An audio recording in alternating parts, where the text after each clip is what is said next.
What's going on, Packer people? Welcome back to another episode of the Pack a Day podcast. I'm your host, Andy Herman. You can follow me on Twitter at Andy Herman NFL. You can follow the podcast at Pack a Day Podcast. Thanks so much for being here today. We've got a ton to go over from yesterday's practice. Of course, I did my quick hits episode, so you can check that out as well, but this will be a little bit more all-encompassing.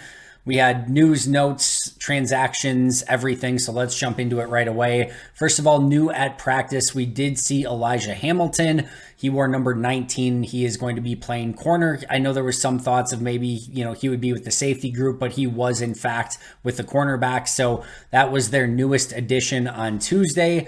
Of course, they had to make a roster move in order to, basically have room for Hamilton. They were at full capacity up until that point, and the corresponding move ended up being the release of Jake Hansen with an injury designation. Full expectation is that he will not get claimed and that he will ultimately go on IR and then ultimately be released with a injury settlement, which will cost the Packers against their salary cap this season. We don't need to get into all of that. It's an unfortunate literal break for Jake Hansen.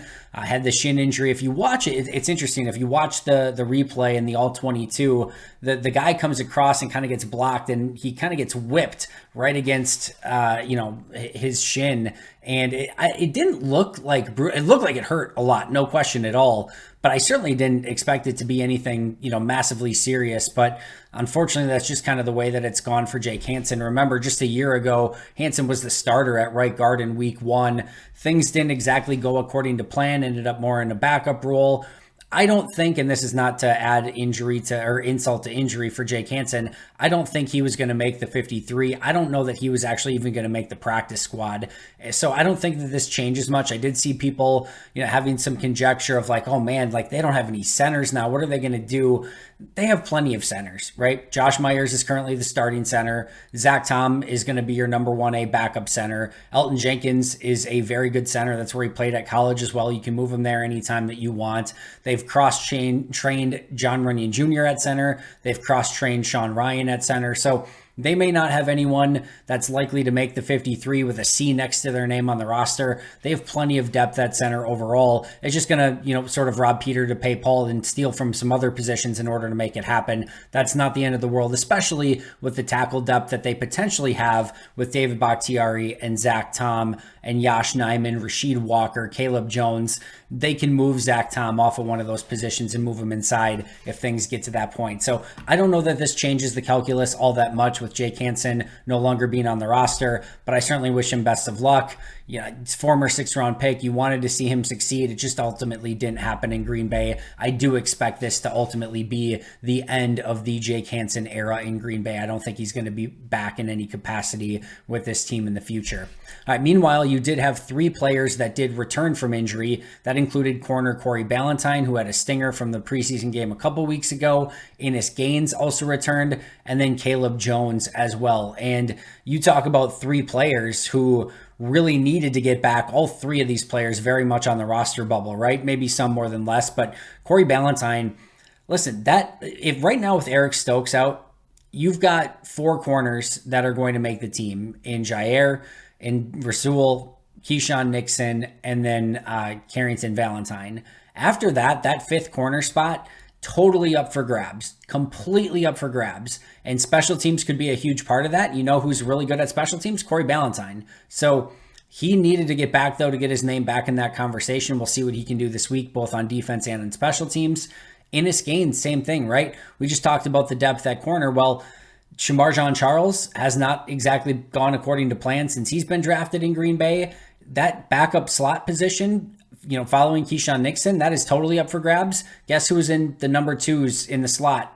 It was Enos Gaines. So he's right back in there and in that conversation as well. And then Caleb Jones. This is probably I would argue, maybe the most talented of these 3 players. But we just talked about the depth at offensive tackle, right? You've got Bakhtiari, you've got Nijman, you've got Rasheed Walker, you've got Zach Tom. Are you going to keep a 5th offensive tackle? I think they will. I think Caleb Jones is going to make the team, but I wouldn't put a lead pipe lock on it by any means. So you want to see him get back and earn that spot as well. So 3 players who desperately needed to get back and get their name back in the conversation to making a 53-man roster, all back. Meanwhile, David Bakhtiari once again was resting. He did not practice either in individual drills or with the team. We'll see how that progresses through the course of this week. Your other did not practice players included Dontavian Wicks, which was an injury from Saturday night, as was Tarvarius Moore, Henry Pearson. All 3 of those players, along with Jake Hansen, were injured in Saturday night's game. Pearson, Moore, and Wicks not practicing. Again, Jake Hansen ultimately released. Jason Luan was a new one that we didn't know about from Saturday's game and was not practicing. Initially, I assumed that was going to be the release to make, way for the new corner, but he's actually injured with a back injury, so he was not out there. Eric Stokes still on the PUP list. Matt LaFleur was asked about that. He basically said he's not ready to return, and that was that. Lou Nichols, Tyler Goodson still out, Devondre Campbell still out, Luke Tenuta, and Bo Melton. So all of those, and you can tell the list is growing a little bit, right? Dog days of training camp, 2 preseason games in, you start to get a few more injuries piling up, and certainly that's been the case for Green Bay as well. There was some additional good news, though. I talked to you guys about that Tarvarius Moore injury. You watched that, and it did not look good. And I had some real concern as to whether or not that could be some sort of long-term injury. Just anytime, it looked like his foot got caught in the grass, and then he got rolled up on, and it just got caught, and it looked really, really bad. It's funny, Rob Domofsky and I were both going to ask a question at the exact same time, and I yielded to Rob, of course, because he's Rob Domofsky, and Rob asked the exact same question I was going to ask, and that was about the injury to Tarvarius Moore and if it was serious or not. And Matt LaFleur, basically said it's a day-to-day injury, which, based on how that thing looked, is extremely good news. It does not sound like it's going to be something long-term, so hopefully Moore is able to get back sooner rather than later, but he was not back at practice either. One other piece of really good news, though, Rashan Gary is back. And we knew he was practicing already, but we finally got to see him in team drills, in individual drills, in the one-on-ones. He's been doing sort of the individual practice stuff, but not the competitive stuff, right? Today we saw him in one-on-ones. Today we saw him in 11-on-11s in team activities, and that is massive. Jair Alexander said it was like getting Superman back. Not going to argue with that sentiment at all. Listen, I've talked to you guys numerous times about the impact that Rashan Gary makes, not only physically and on the field and what he can do to get to the quarterback and set the edge and those sort of things, but his energy, his intensity. He is a massive, massive piece of not only this defense, but this team as a whole. He was on an absolute tear to start the year a season ago. That was probably my biggest takeaway when I went back and rewatched the games, was just how dominant Rashan Gary was in that first half of the season. And it was an immeasurable loss in the second half of the year. And he's looked fantastic, even just in the individual stuff. He looks great, and now he's going to be able to make an impact. He had one-on-one rep against Zach Tom, won that, had a potential sack against Jordan Love in team drills.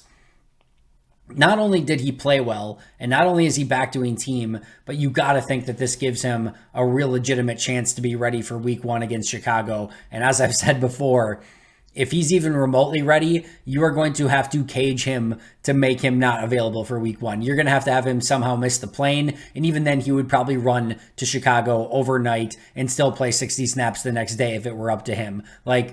He is put in a ton of time, effort, and energy to get back. It's not to say that Green Bay can't protect Rashan Gary from himself on an awful Soldier Field turf, but man, Rashan Gary's going to want to be out there. Whether it's week 1, week 2, he certainly looks to be trending in the right direction, and it was awesome to see him out there doing team drills. Speaking of team drills, here were the starters at the very beginning of team drills. Jordan Love at quarterback, Aaron Jones at running back, Rasheed Walker back at left tackle, Elton Jenkins at left guard, Josh Myers at center, John Runyon Jr. at right guard, Zach Tom at center, Luke Musgrave and Tucker Kraft at tight end, Romeo Doubs and Christian Watson at wide receiver. Just really quick on the offensive line, a couple notes here. It certainly feels like they really want Josh Myers to be the starting center and Zach Tom to be the starting right tackle. So just keep an eye on that. We'll see if that changes anytime in the near future. I would say Josh Myers is probably at 96% of the team snaps with the ones so far this training camp and preseason. So it certainly seems like that's going to be the case. And not only is like Yosh Nijman not seeming to be competing with Zach Tom for the starting spot at right tackle anymore, it seems like Rasheed Walker might have legitimately jumped Yosh Nijman. And we'll see once this week continues, but Walker has been ahead of Nijman. I go back to that second preseason game, right? Talked about this a little bit the other day. You are protecting Jordan Love's blind side in a preseason game where maybe your biggest goal of that entire game is just to make sure he gets out of there healthy. If you thought Yosh Nijman was going to be your best option to put out there at left tackle, like you don't just put, Rasheed Walker out there and be like, yeah, we'll see what he can do. No, not in that situation. Not with Jordan Love. You've got 3 more quarters of Sean Clifford and Alex Magoo to figure what he can do out at left tackle. So they clearly trust him. I think that goes without saying at this point. And not only has he been ahead of Yosh Nijman, he has played much better than Yosh Nijman. So that's an interesting one as well. So something certainly to keep an eye on across the offensive line. But if I had to bet right now, again, what's going to be your starting day one offensive line, Bakhtiari, Jenkins, Myers, Runyon, Tom would be very, very, very, very much my guess going into that Packers-Bears game. Meanwhile, your starting defense, Kenny Clark, TJ Slayton, Devontae Wyatt, Rashan Gary, and Preston Smith along the edges. Yes, it's just great to say Rashan Gary's name there. Quay Walker, Isaiah McDuffie at linebacker, Jair and Douglas at corner, Savage and Ford at safety. So it was Rudy Ford's turn. Remember, Tavarius Moore is out. And then it's basically between him and Jonathan Owens. I've talked about, well, first of all, Owens has got a ton of time with the ones over the last couple of weeks, so you kind of figured they might rotate it here. I've also not been a huge fan of what I've seen out of Jonathan Owens, at least in the games and practice he's been fine, but I'd like to see Rudy Ford back and getting that opportunity. I will say this, the safety position, this whole 53-man roster is extremely difficult to predict in a variety of different ways. The safety spot I've talked about of like how everything seems up for grabs, where you could be a starter or you could be cut and nothing would shock me. If you told me Rudy Ford ended up being released, it's not like the biggest shocking thing in the world, but I would definitely be surprised. He's the number 1 gunner on special teams. He has a massive role in Bisaccia's special teams. He legitimately started a season ago. And like, it's hard to imagine a world where like, even in a perfect scenario, Rudy Ford's like a good 4th safety, right? If he's your 4th safety and he's one of your core special teams guys, that's the ideal role that you would have him in. So I don't see a path and an avenue at this point to him getting released. Now, maybe if at the end of the day you only have to keep 4 safeties and Savage is a starter, and let's just say Tavarius Moore is back and he's a starter, and then you don't want to release Anthony Johnson Jr. because he has the upside, and then it comes down to special teams and it's up to Bisaccia and they say, hey, you can keep either Dallin Levitt or Rudy Ford. Which one do you want to keep? Maybe in that scenario, but I just don't think it's super likely. I think Rudy Ford's going to end up on this team in some capacity. Meanwhile, your second team offensive line, Caleb Jones at left tackle, Sean Ryan at left guard, James Empey at center, Royce Newman at right guard, and Yosh Nijman at right tackle. Before we get to team drills and some of the stuff that happened there, they separated the two. And usually when they do that, it's going to be one-on-ones, offensive line versus defensive line on one side, and wide receivers and running backs and those players wide receivers and tight ends versus safeties and corners in one-on-ones on the other side. We saw the one-on-ones in the pass rush drill, but they didn't do one-on-ones on the other side. For the first time in just Packers camp, they actually did 7-on-7s. We had not seen that at any point. The Patriots did some of that, or I think the Bengals did.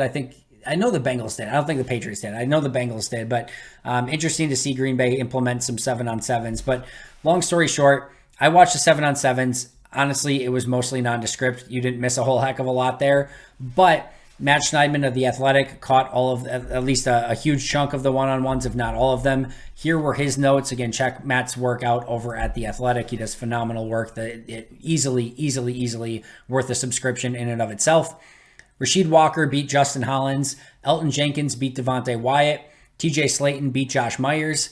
John Runyon Jr. beat Colby Wooden. Rashan Gary beat Zach Tom. Caleb Jones beat Kingsley Enagbare. Royce Newman beat Carl Brooks. James Empey beat Jonathan Ford. Sean Ryan over Chris Slayton. Yosh Nijman over Lucas Van Ness. Keyshawn Banks over Telfort. Gene DeLance over Carl Brooks. Cole Schneider over Antonio Moultrie. Sean Ryan beat Chris Slayton. And then Caleb Jones beat Brenton Cox Jr. So thanks to Matt Schneidman for that. Those were the one-on-ones. Let's jump to team. I thought this was an incredibly sloppy first half performance by the Packers offense. Just some really ugly, brutal stuff. And this should probably be a warning to you, an alarm to you, a harbinger of things to come, if you will. There are going to be these moments for this young offense. There is zero question about it. Yes, there's a ton of talent on offense, but if you think a first-time starting quarterback with 2 or 3 returning second-year wide receivers, with the rest of the wide receivers being rookies, your top 2 tight ends being rookies, if you think that is going to just go swimmingly throughout the course of the season, I'm afraid I've got some bad news. Here were what we saw. It's just some of the notes of what we saw on some of the ugly start. There were a couple errant throws. Not only, Jordan Love missed a couple of his very first pass. Looked like it was going to be intended for Jair Alexander, just ridiculously short of Christian Watson. You had a 7-on-7 period that was completely dominated by the defense. That was Love, Magoo, and Clifford. You had 4 false start penalties. 4 false starts. Kraft had 1. Musgrave had 1. I can't remember off the top of my head. One of them I didn't see. I can't remember who the other one was off the top of my head, but 7 false start penalties. Oh, Samori Toure, Tucker Kraft, Luke Musgrave, and then we didn't see who the 4th one was, but 4 false start penalties, including 3 on 3 consecutive plays. You had 2 more snap issues. This is insane at this point that these snap issues continue to happen.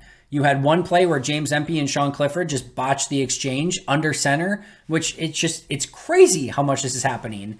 And I guess, I don't know, maybe the amount of shotgun that all these quarterbacks are playing in college is affecting the under center stuff. I don't know, but it is unbelievable how many issues Green Bay has had. And then you had a play where it was Jordan Love in shotgun, Josh Myers at center, Luke Musgrave is coming in motion, and as Musgrave's in motion, Myers snaps it and just hits Musgrave, and it's a fumble. And those are the type of things that we've been seeing. Now, according to a couple of the other beat reporters, they noted that it was Luke Musgrave that was getting talked to after the play, so it seemed like maybe it was Musgrave. I don't know if he got a late start or didn't go fast enough or whatever it was. So you never know, right? It's an imperfect viewing. We don't get to know exactly what happened on those plays, but based on the response after, at least again, according to a couple of the other beat reporters, it sounds like maybe it was on Musgrave, but I don't care who it was on. I don't care if it was Myers or Love or Musgrave or Empey or Clifford or anyone else. Like, they just have to figure out how to make sure, I don't know, to get the snap from the center to the quarterback, because it's sort of important, and it's been a massive issue all throughout training camp. All right, after that, besides that, you had a drop by Grant Dubose. You had Jadakius Bonds and Deuce Watts lined up in the wrong spot, and they had to get them back lined up in the correct spot. You had pressures by Enigbare and Kenny Clark and Devontae Wyatt. So it was a disjointed, ugly start to practice for the offense. And then the offense got cooking, and it was just like they could complete anything they wanted, and specifically Jordan Love.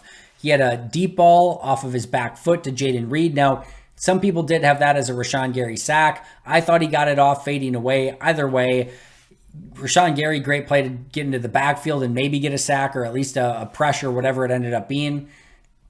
Meanwhile, Jaden Reed smokes Keyshawn Nixon, and he is open. Love fading away off his back foot, chucks it deep in a very windy day, and it hangs up there a little bit. But Reed had so much separation, he's able to get under it. Really did a phenomenal job of tracking the ball, getting his head back, like having to sort of switch his positioning a little bit, and then making the over the shoulder catch. Really impressive stuff by Jaden Reed. The separation and then the catch, especially again on a windy day.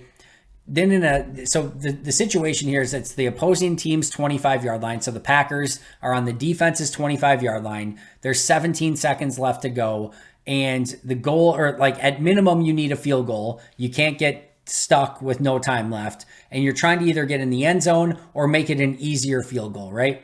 So you've got 17 seconds, no timeouts. You're at the 25. You don't just want to like do nothing, right? You want to try to at least advance the ball or maybe get your shot into the end zone. On the very first play, they get the matchup they want, Christian Watson versus Keyshawn Nixon. right at the, sort of the, not the catch point, but like at the break point, or at the top of the route, whatever you want to call it. Watson goes to make his move. Nixon falls down. Watson separates, obviously, and Love hits him in stride for a touchdown. And I know a couple things.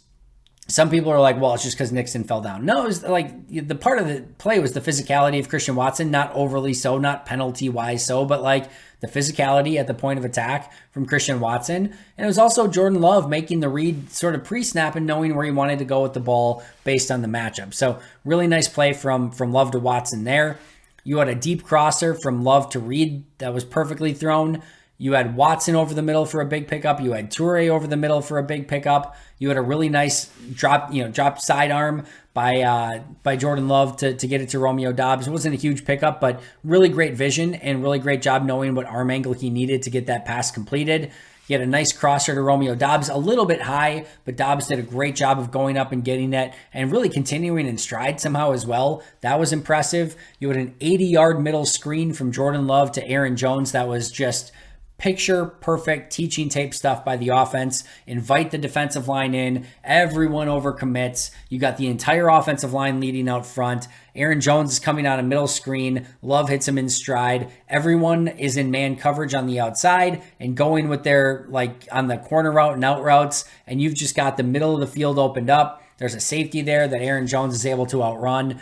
And the rest was history. Really, really fun stuff on the middle screen. Had a couple misses, of course, from Jordan Love. A couple throws he'd like to have back. He had another high miss to Luke Musgrave. I thought Musgrave maybe could have come down with it. Really, high degree of difficulty. But one, I think he probably could have helped his quarterback out a little bit, but it was definitely high and definitely on Jordan as well. But overall, I thought it was a pretty solid day, at least after things got going a little bit. And early in practice, some of the disjointedness wasn't on Jordan. He had some completions, but they were just checkdowns. Missed a couple throws in there as well. But overall, I thought this was a really positive day from Jordan Love once again. Meanwhile, Anders Carlson, not so much of a positive day. I'll say it once again, was a very windy day out at practice. Not a monsoon, not a hurricane, but there was definitely some gusts of wind. Hits his first one, 34 yards. And remember, 2 extra points and a 52-yarder at Lambeau in the preseason game. He makes the 34-yarder to start things off. It's like, all right, let's get some momentum going. This is great. Very next kick, 45-yarder wide left. Then a 47-yarder he crushes. He demolished it. It was awesome. You could hear it off his foot. And then it was right down the middle. Probably would have been good from like 63. Just hammered it. Really good stuff. So you're like, all right, well, he missed one. That's not ideal, but it's windy out. Still not a terrible start. All right, then they come back for 3 more kicks. They're going to go 51, 52, and 53. 51-yarder, wide right. 52-yarder, wide right. 53-yarder, wide left, and ugly. Was really missed. Awful off the foot. Just didn't look like it had any chance. And there are a couple kicks where he kicks them and it's just like he didn't make good contact with it. It's really, really weird. But it continues to be a struggle for Carlson and it does not seem to be getting any better anytime soon. So that is still very much a work in progress. All right, some miscellaneous news and notes. Josiah DeGuara, I've been tough on him. I've been saying I'm not sure he's 100% locked to make the roster. I thought he had a pretty nice day. He had an awesome blitz pickup in team drills. He had a really nice catch in 7-on-7s, and in team drills, he had a really nice block downfield as well. So pretty sound day from Josiah DeGuara, and a player who, quite frankly, needed a sound day. I thought the run game looked much improved. Aaron Jones had a couple nice runs, Patrick Taylor, A.J. Dillon, those 3 in particular, but I thought we saw some real nice running lanes for really one of the very first times in all of training camp. The offense kind of got the better of the defense in the running game. Anthony Johnson Jr., couple different pass breakups, including the last play. Love was going down the sideline. Valentine was there, and so was Anthony Johnson Jr. They both broke it up. There was another play where Anthony Johnson went up to intercept the pass. The other defender got there first and batted it away. But overall, really nice day from Anthony Johnson Jr., who was also on a quick throw to Tucker Kraft. He was all over it and right there to make the stop immediately. So nice day from AJJ. Cody Crest muffed a punt. I'm not telling you that because he muffed a punt. It's not a big deal. I'm telling you that because, well, it would be a big deal in a game. But I think that was the very first time that I can remember in OTA, minicamp, training camp, rookie minicamp or any of it that there was a punt that was not caught cleanly. Like it has been impressive the way that those returners have been going about everything. On this particular one, Cody Kressmuff said, I think that might have been the first time that's happened in all of the offseason so far for Green Bay. Alex Magoo to Jadakius Bonds, 80 to 90 yard touchdown pass down the right side. Tough play for Keandre Thomas. Bonds and Magoo missed one in 7-on-7s earlier. They didn't miss that one. Beautiful throw, beautiful catch. Magoo had a couple really nice throws in this practice as well. In the nickel defense, it's noteworthy. Earlier, it had been a little bit of a mix-up or a exchange between Slayton and Devontae Wyatt. They would mix and match the two. It has been all TJ Slayton as of late. And I would say Devontae Wyatt's cooled off a little bit. I'd like to see a little bit more from him. Meanwhile, I mentioned a couple of times Keyshawn Nixon, at least one in particular, the play to Jaden Reed downfield. There have been some moments with Nixon that have looked good. He had a really nice preseason game. I thought he had really nice coverage. There have been some times where he's gotten beat pretty badly in practice and in training camp. Keep an eye on that slot position and just to see if Nixon can hold it down through the course of the season. I don't know that they have a great alternative, but he's had a couple rough moments throughout the course of training camp. I still have faith in him. I think he can get the job done, but I don't think it's going to be perfect either. And that's a player to keep an eye on this upcoming season, especially at the beginning of the year, just to see how he responds to everything. By the way, never bet against Keyshawn Nixon. He's proved everyone wrong every step of the way. So, or maybe do bet against him because he's probably going to prove everyone wrong, right? All right, players of the day. I thought Jordan Love had a nice day. Carrington Valentine had a couple nice pass breakups. Enagbare was once again all over the place. Kenny Clark with a couple of pressures. Jaden Reed had a really nice day. Christian Watson with multiple catches, including a touchdown. And Anthony Johnson Jr., who we talked about as well.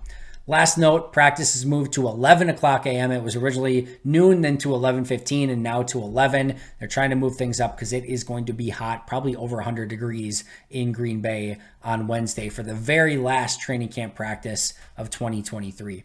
That's going to do it for me today. Thank you so much for joining me. I'll be right back here tomorrow with an all-new episode. But until next time, and as always, go Pack Go.